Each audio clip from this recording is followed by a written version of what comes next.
Hey, what's up? It's Remington Hoffman. I play Bryce on Zatima, and you're watching Pulp Culture with Pat.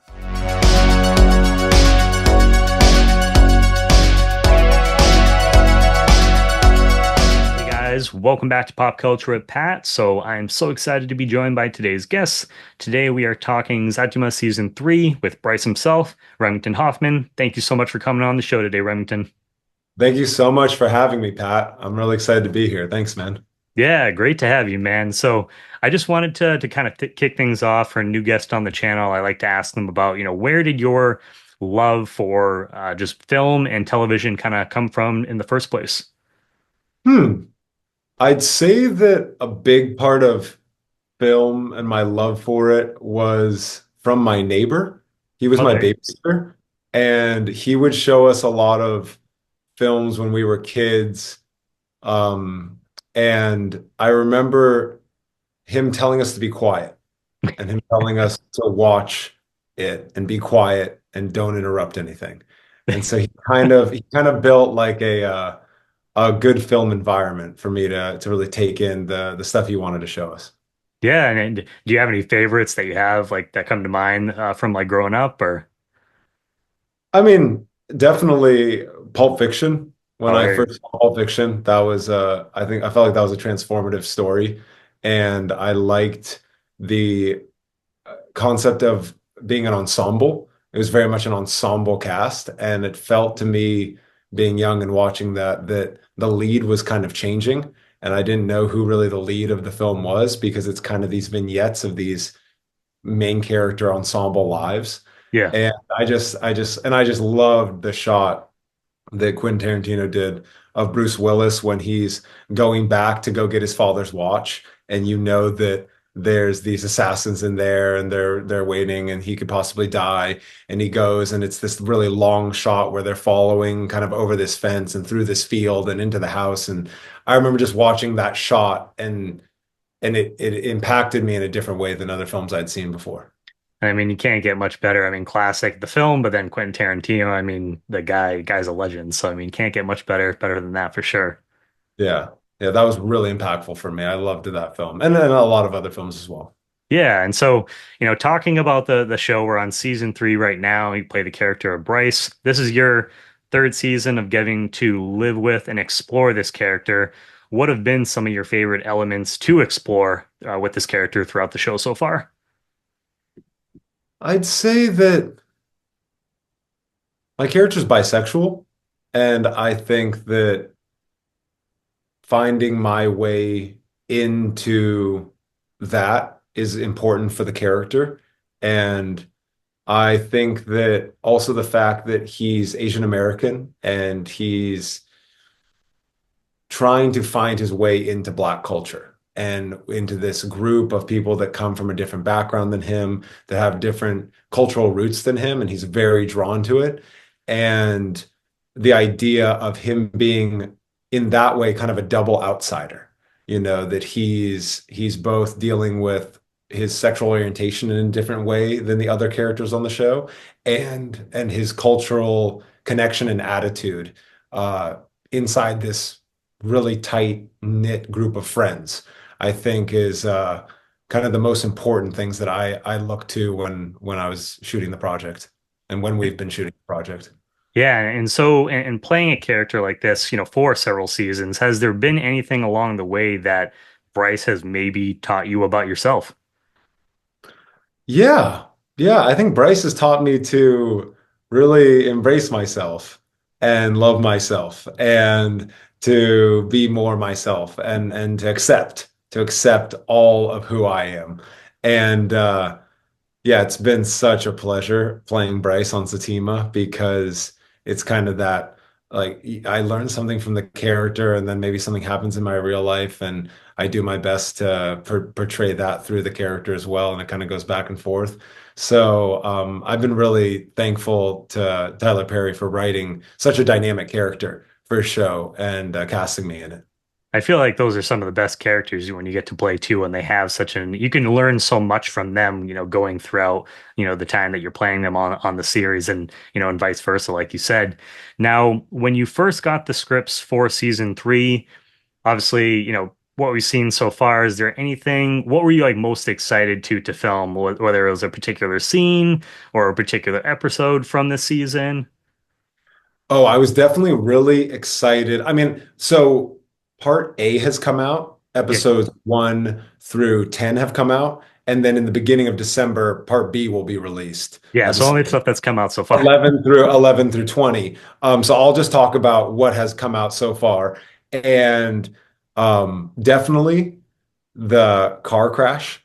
I Yeah. was really excited about that. I liked that in the beginning of the season, Bryce really his character dives down in kind of a negative spiral Yeah. and kind of climaxes towards the first third of the season, that downward spiral, and then he's working to rise up out of his downfall.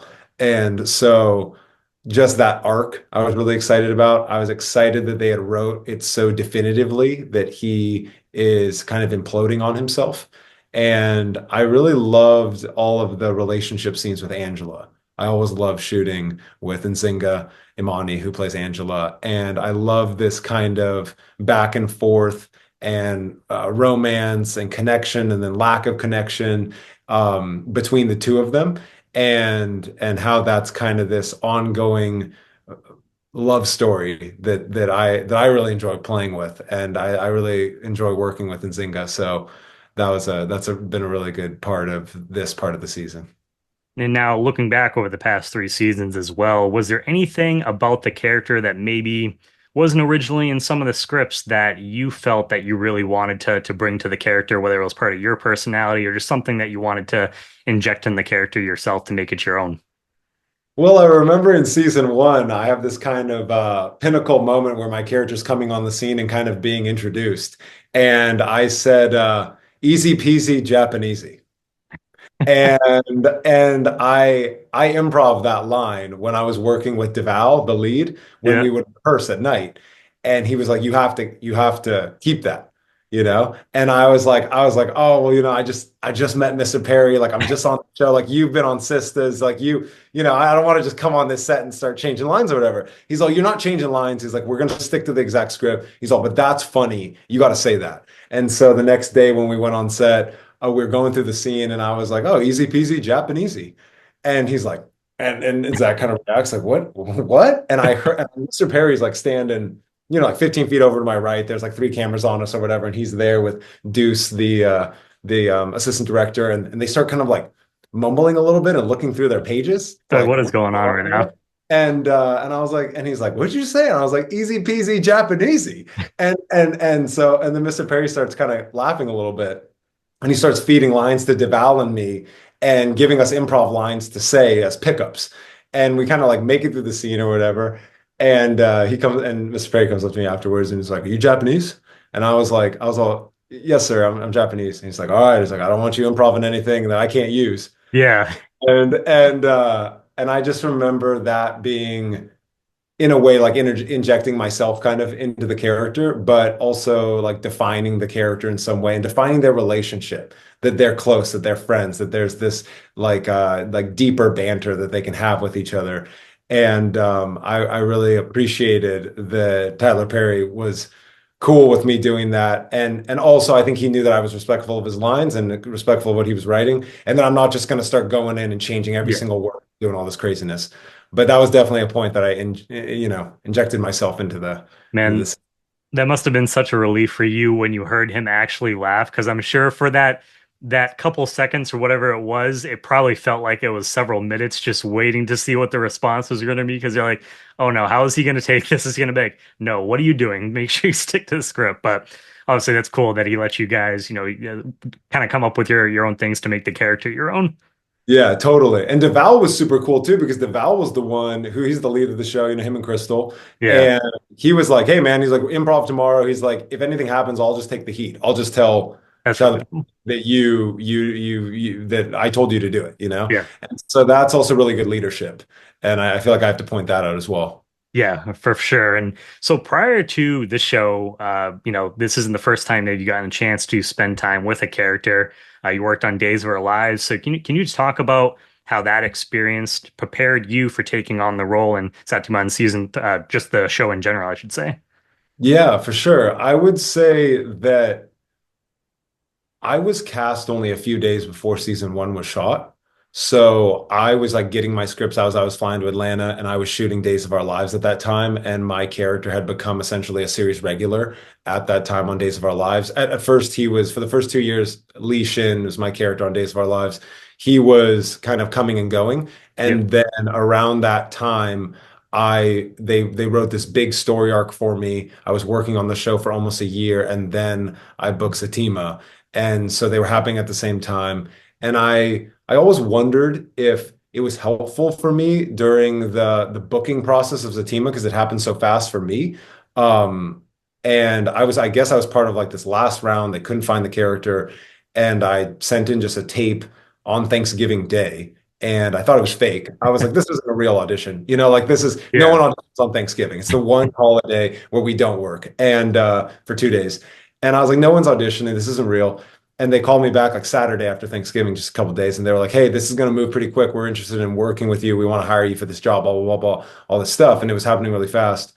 And I remember wondering if they liked that I had been on a soap opera because of the way they shoot. Like at that time, season one, we sometimes didn't do a rehearsal. It would be like you walk in, Tyler Perry's like, "Hey, come, you're gonna hit this part, you're gonna talk about this part, he's gonna go out to the car, you're gonna follow him, we're gonna follow you with the cameras, we're gonna shoot that scene outside, and then we're done." And literally it would be like, all right, everyone's set, sound speeds, action. And you would just come in and do it and then walk out. And it was one take. And that's it. It was over. Yeah. And so I think that because soap operas are similar to that, I think that maybe that was like helpful for me in booking the role, and it definitely prepared me for that type of environment. And I wasn't overwhelmed really at all. I kind of liked it. I liked it because soap opera is much more like they call it 50-50. You go boom, Yeah. boom, then you do the scene 50-50. And then it's like, okay, I want you to go and pick up the coffee. So then you're going to go this way, facing out to the audience, and then back to 50-50. And when I was working on Zatima, it was like, oh, we get to like walk in the room and we can kind of walk over to them. We can sit on the couch and we can like get out and leave. And it's more of a 360 feel for the Yeah. actor.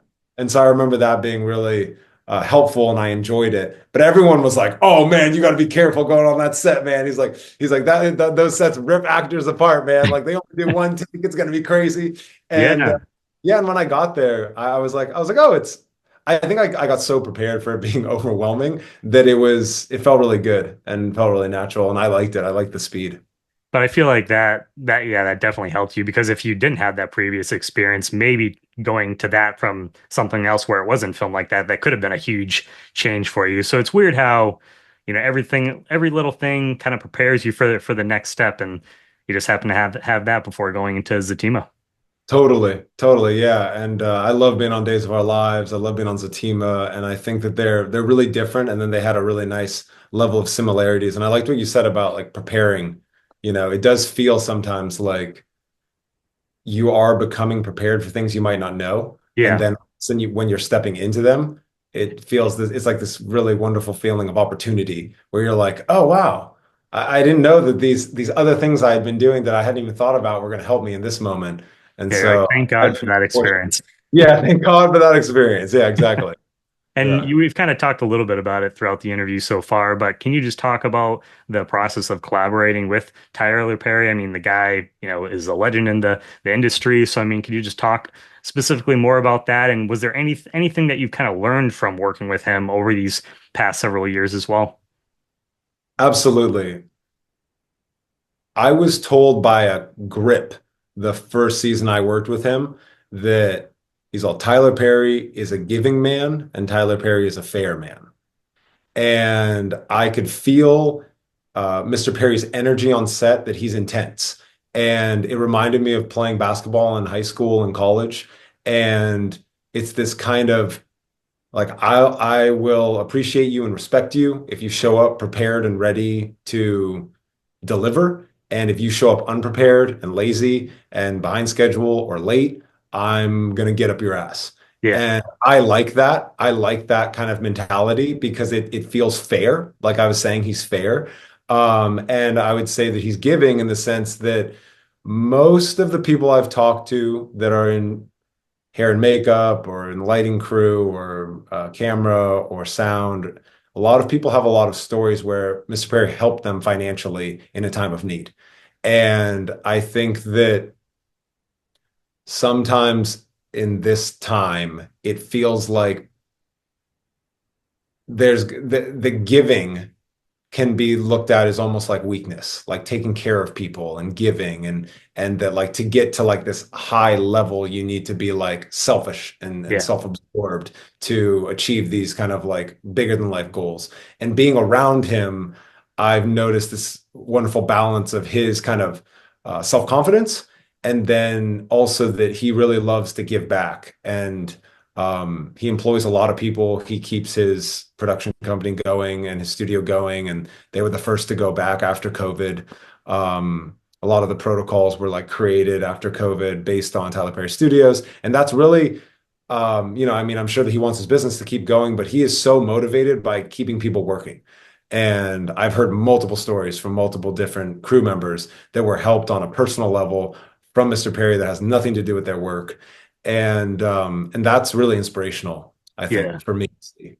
And I think just, I mean, the work ethic too. It's like just looking at his career overall so far up to this point. It's like, when does the guy get a chance to sleep? I feel like he's just constantly working on a new project.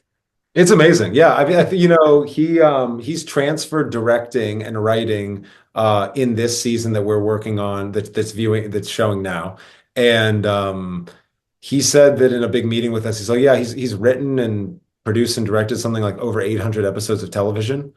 And he's all, yeah, I need to like transfer my focus into other things.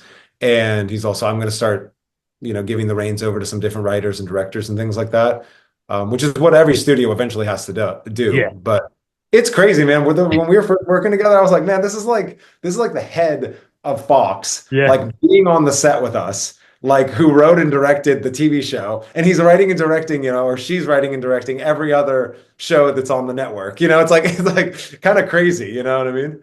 Now, does as a fellow creative, does that like when you first met him, did that intimidate you at all? Just seeing how much of of a work ethic that he has, or is it something that kind of inspires you? And it's like I want to get to even close to that point, to putting out the amount of work and stuff that he does.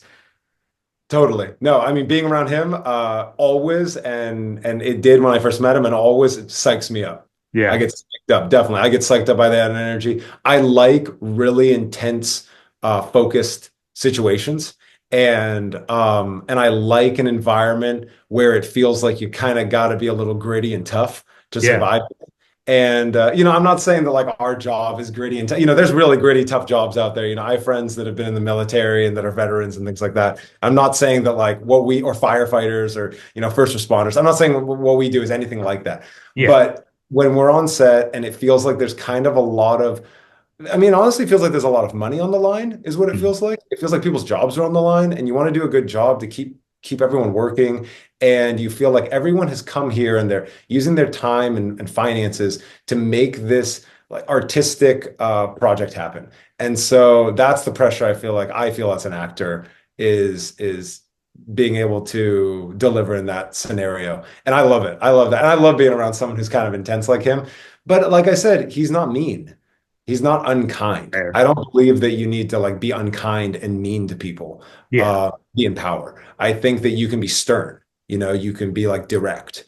And that's how he upholds himself. And it definitely motivates me to be my, hardest working and best version of myself in that way. So when the pressure is on, you're at your best self, is what you're saying.